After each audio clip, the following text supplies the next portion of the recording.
And we're back with another PCBH Corner. So, as far as our topic, it's all PCBH isn't created equal, which kind of goes to the adage, you've seen one integrated care site, you've seen one integrated care site. Now, Dave and I are constantly in a battle between, are these PCBH Corners podcast style, us just talking, or are these educational videos? We didn't really come up with a solution on this, on that. So if anybody watches these, do you watch them, I guess, for entertainment value, or do you watch them because you're trying to get a specific educational nugget? I like that you threw that in. I wasn't prepared for it. I don't have a response for what it was going to be. I feel like it's for an educational nugget. I feel like it's for the podcast. So this one is for you then. Okay. Because I have no idea where we're going with this topic. You were the one who picked this topic that you're going to say. No, I mean, I have thoughts. I just don't know, as you always say, like, hey, we got to let it grow organically. Okay, I see what you're saying. So this isn't like, we don't have a specific educational thing at the end of it we want to get through. Yeah, there's no nugget. There's nothing we're tying a bow on. Yeah, you know, the first thing in my mind when you were saying it popped into my head. Yeah, here we go. I want to see this. Yeah, I remember talking to Jeff Ryder, and you know, maybe it was through our consulting stuff or just through different things. And I was very quick to always say, like, they're saying they're doing PCBH, but they're not doing PCBH. And the one thing that he said, and it really has changed my opinion about this. He's like, well, he's like, you know, it's a difficult thing to determine, like, what is PCBH and what isn't, like this kind of finite yes/no kind of aspect. And he said, similar to primary care, he's like, you know, if a system is set up to do primary care, they're doing primary care. Now, the question could be how well they're doing primary care. And so how well are they meeting the 4 C's of first contact, continuity, comprehensive care, and coordination care? You can ask that question. But if they're set it up to meet that, it's like they're striving to do primary care. Right. Similar to PCBH, that it's like if someone's embedded within a health system, in a primary care system, and they're trying to be a generalist, they're trying to be accessible, they're being a team member, they're trying to strive to be highly productive, they're being an educator, they're being a routine part of healthcare, that would mean that they're doing PCBH. Right. Now, it might not be created equally or that they're doing it well, but that's what they're striving to do, at least. So is that, in your mind, what kind of determines whether somebody is doing PCBH or not doing PCBH isn't necessarily if they're doing it well, per se. It's more, are they striving, have they set up the system to do GATHER, which is the generalist, accessible, team-based, highly productive, educated, and routine? Yeah, I think it's, I think Jeff is probably right. I just probably still don't agree. But yes, I would say that, yeah. If they're set up and they're striving to do GATHER, I don't know. I still feel like there's some outcomes and some different things that probably reflect it a little bit more. And you know, I'll go off on a tangent here, so reel me back. I think the thing that I struggle with, or my mind struggles with the most, is that I hate seeing any lost potential of PCBH. Okay. I hate seeing any, or my mind doesn't like seeing PCBH not work. Okay. And people say, oh, PCBH doesn't work. When it's like, that wasn't PCBH. Like, I don't know what that was. Like, because oftentimes it was like, oh, well, it didn't work because providers wanted us to see, like, complicated and complex things. It's like, yeah, like, that should be part of PCBH. Oh, it didn't work because they wanted me to stay and do handoffs through lunch. It's like, yes, like, that will occur. It didn't work because, you know, they really wanted us to see a lot of people. And it's like, yes, that is part of primary care behavioral. That's part of primary care. So it's tough for me when there's almost this conversation about, like, oh, PCBH didn't work, when it's like, well, because I'm assuming you're obviously protective of it. Exactly. And fiercely. And you know that if there's some basic principles that are abided by, you're going to get certain outcomes. I mean, we can't guarantee 100% success. And in general, if you do some really specific things with a specific outlook, you're going to get predictable results. Let me ask you, as soon as you said that, like, how much does your mind believe that? Yeah, I know. So all of it, so does or so much of it. And I know this video might not this might cause people's minds to get activated or rumble back with us about that. But I agree. Like I do think there are some contextual things that are out of people's control. There's absolutely some.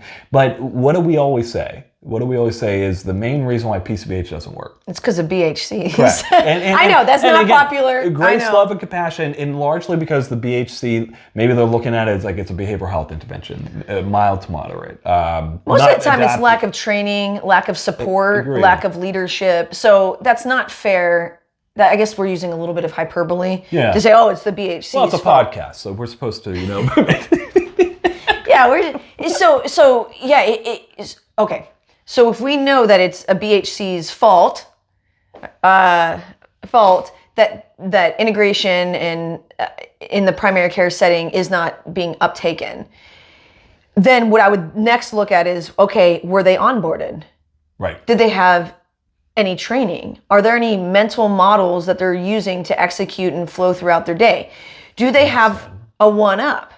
Does that one-up have training in it? So at the end of the day, it probably is going to come back to something more systemic. But the point being is if you did have an individual BHC who was there for the right reasons, all the characteristics that we've talked about during, what do you look for when you're hiring? And then you get that person and you highly train them and you onboard them and they have good support from a one-up. If they have that, it's going to work. You know what my mind's thinking about right now? And we actually, the last two consulting conversations we had, we didn't ask this and we should have. This is why I think it's so vital, as you're saying, when someone's considering doing PCBH, really defining like, what are we talking about here?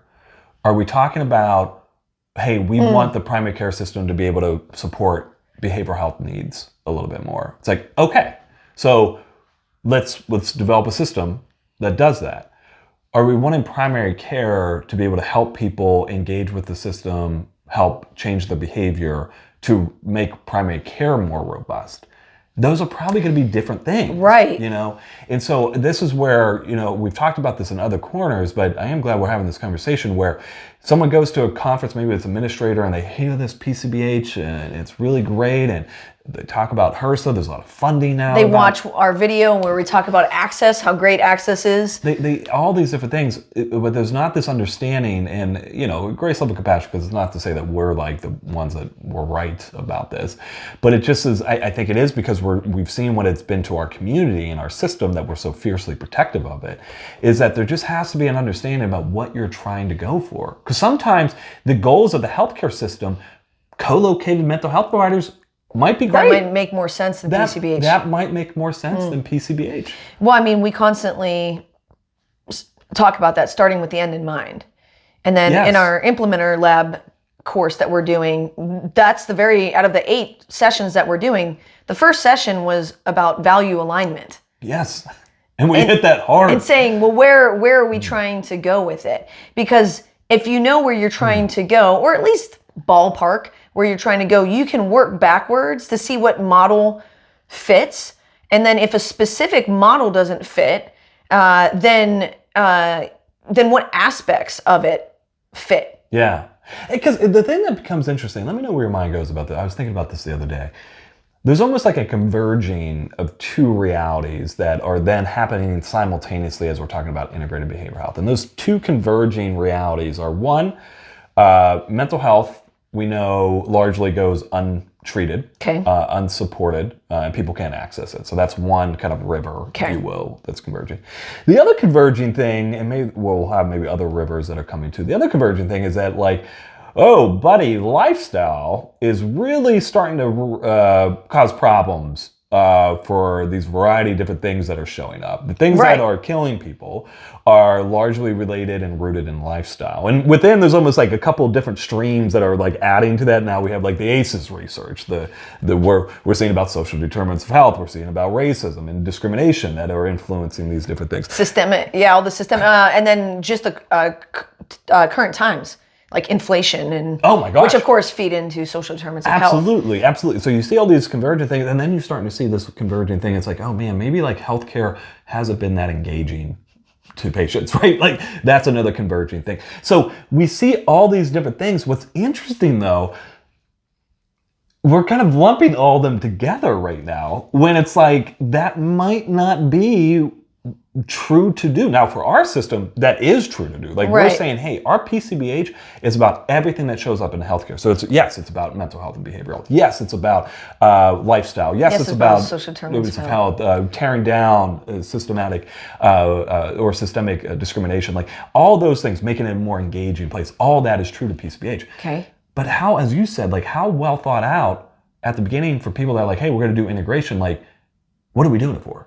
Which stream are we trying to do? Are we doing all of them? Or are we doing one? So do you think that could be then confusing messaging for like the trickle down of that? Is if an organ, so you know, of course, we blame that poor BHC. Is an assistant, and whereas we've talked about before on all of our other ones about the staffing ratios. Again, if it's more than 1 to 5, it's not your fault. Yeah. Okay, it's not your fault. No. It's not your fault.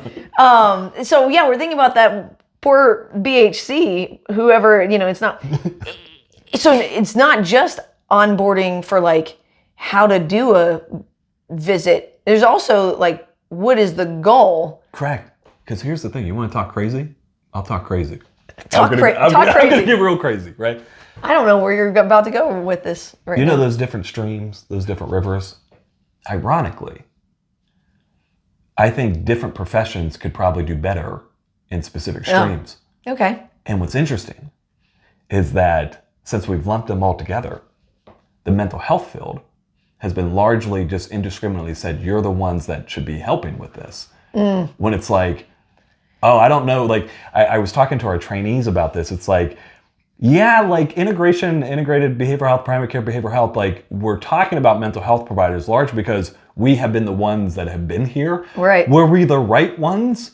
I don't know. You know, like if you're starting to think about engagement, mental health doesn't have the greatest stats about engagement across the board. If we start to think about lifestyle change, and particularly medical and chronic conditions, unless you have like health psych background, like there wasn't a lot of teaching or training.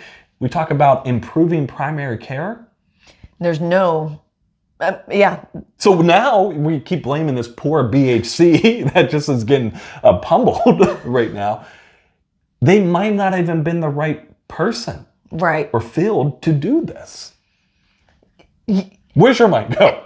I was with you till the very end of it. Yeah. And I'm still with you. Oh, you don't have to be with me. Yeah. What are you thinking? Well, I do think that the mental health field has so much to offer, and I think that to me it makes more sense. And I know Neftali with CFHA is trying to hit things with undergraduate and high school, undergrad, and then getting things a little bit more into the graduate programs so that we're not starting all the way back. I actually think it's a great field to where you can teach about lifestyle and behaviors, and it should be the field. It has the potential to be the field. Amen. Yes, Bridget. but I agree. But we do need influence from folks that understand how healthcare platforms are set up and what the different landscape is of like different models. And I don't mean just like integrated care models, but different models that healthcare... Just healthcare in general, different philosophies, different things that guide it. Yeah. Exactly. And then as we know from the medical side, you're seeing this with interprofessional education and interprofessional...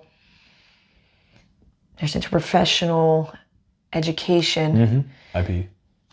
But then what's the one that's once you're actually in the field? Interprofessional... Collaboration. Whatever, you're seeing that now. So if you're going to be a nurse practitioner, you're going to be learning a lot more about mental health behaviors.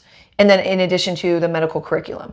And then hopefully if you go into mental health, then hopefully you would get more of the medical conditions and how the bidirectional aspects. And then, you know, hopefully each of the fields are going to be better with that interdisciplinary education. Yeah, Nancy Ruddy and Susan McDaniels, we're going to have them on a PCBH Corner here soon talking about their new book. And they actually did a really good job spelling this out within their book. And if you're an educator, particularly within the psychology fields or the mental health related fields, how much they pointed out, like, hey, medical school now does largely have non-medical providers or non-medical professionals on their education staff. A lot of them are mental health providers that are providing training in this. Thinking about our mental health related fields, do we have physicians? Do we have NPs? We had a pharmacist. We did. That was cool. And it was a brilliant class, I remember, right? So that's a really great point. I'm glad that you said that about how, like, the fields, we are learning more about each other. We could definitely be doing it better, and we should be doing it better. Yeah. I think it was interprofessional collaboration and then... IP. Yeah. Yeah. Well said. Yeah. And so Interprofessional education, IP. So I think that's where, with this conversation about, like, all PCBH is not created equal, really what I think my mind says the more of the statement is just that all PCBH isn't aligned with the same values. Is that I think that's largely what this oftentimes... Same vision or values or... That's mission, a great point. Or all the above, maybe mission, value, and vision. Yeah, because I agree. I think all those things. And what's interesting, I think, even if you would ask us back when we started at CHW a decade ago, those missions, values, and vision have evolved. It definitely has evolved, right? Wouldn't you say? Oh my gosh. Yeah. And so I said it was going to be podcast style. It still is. Oh. It still is. But I do want to have a nugget for y'all if you've made it this far. No nuggets today. But is this just complete tangents? Is this going to be in the Sunday conversation? The one PCBH Corner, right. The Sunday conversation. Oh, maybe this series? will be the Sunday conversation. Yeah, that's great. But I have a nugget. I have a nugget. So now it's kind of halfway now. No, it still is. Good. I have a nugget. So if you're a director and taking a page from our lab, you're definitely going to want to define where y'all are going. Yes. And have a vision casted, define your mission, and that, who knows if there's even anybody, one of your one-ups to even talk to about that. That would be very interesting. Yeah. And then once you get that, definitely talking to your team. And then if you're a BHC and you have a director, I would definitely recommend talking to them as, hey, what do you see? Like, what are we doing this all for? What is the mission here? What is the vision? I have some ideas on it. And, from hearing you talk, it seems like you have some ideas on it, but can we define that? And then I would say, if you are looking to get into the field, you're looking for jobs, you're looking for pre-docs, you're looking for postdocs, start asking on your interviews, what goals are they trying to accomplish? What mission are they on? And then see if that kind of aligns with what you have going on, because I think a lot of integration fails because of misalignment more than anything. Talk about a nugget. I think that's a really great one. And particularly for people, whether you're new to the field or you're just changing jobs right now, of asking the people that you're interviewing for, what is your mission? What is your vision? And then I would also say, like, how do you know if you're reaching that mission and vision? Yeah. Right? Like, because anybody can say, like, oh, this is our mission and vision. It's like, well, how do you know you're going towards Have that? your metrics tell that story of wherever you're heading. That was brilliant. That was really, really good. My mind's going to beat me up, I think, in a lot of different ways. I agree with you that... For what? Well, like the idea, I really do love our fields. I really do.